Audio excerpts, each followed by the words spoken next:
Asubuhi na mapema, Queen Harris aliripoti kwenye kituo chake cha kazi. By that time, alikuwa anafanya kazi kwa kujitolea tu, lakini alikuwa one of the best worker, na kwenye pita zake za kukagua wagonjwa, aliona kuna mgonjwa mmoja hayupo wodini na hata chakula chake hakijaguswa kabisa. Kwa kuwa alikuwa anafahamu vyema, alijua pa kumpata huyo mgonjwa. Akaelekea hadi huko alipo.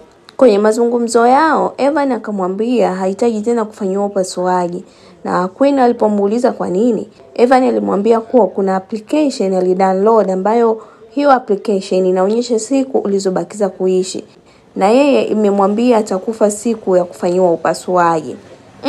Ni ngumu sana kuamini, lakini Evan akampa mkasa wa mpenzi wake ambaye anaitwa Courtney, ambaye pia alipakua hiyo application na ameshafariki. Baada ya kudownload, akakuta amebakiwa na saa 3 za kuishi. Sasa wakati wa kuondoka, Courtney alikataa kuongozana na Evan kwa sababu amelewa. Na ile application ikamtumia ujumbe kuwa amevunja makubaliano ya mtumiaji.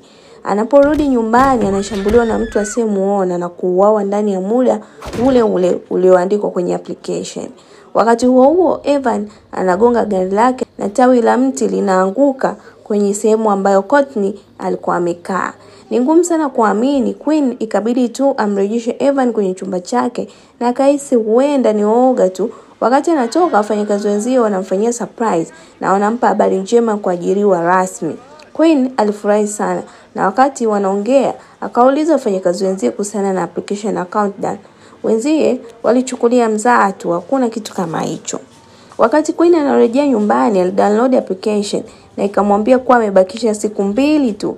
Ilimtia hofu kidogo, lakini alipotezea tu. Baada ya kufika nyumbani, babake alimuomba kesho akazuru kaburi la mama yake na akakubali. Sasa asubuhi ilipofika, aliingia kazini kama kawaida, lakini akakutana na habari mbaya ya Evan kupoteza maisha kwa kudondoka kwenye ngazi.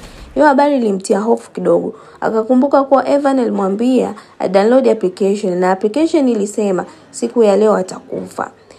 Basi ikabidi aende kukagua simu, na baada ya kufanikiwa kuifungua akakuta muda unasoma 0. Yaani hakuna muda uliobakia kwenye program. Hofu ikamzidi bibie, maana application inasema atakufa siku inayofuata. Kutokana na kuchanganyikiwa, Queen anakataa kutoka na familia yake kuzuru kaburi la mama yake, na program inamfahamisha kuwa amekiuka makubaliano ya mtumiaji. Balando linaanza hapo, kwani mauzauza yanaanza kumwandama bibi huyu, na akafikiria labda abadilishe simu, lakini baada ya kuifungua tu anakuta ile application imejidownload na muda unasoma ule. Ebana hii movie inaitwa Countdown, na hii ni Has Been Moved.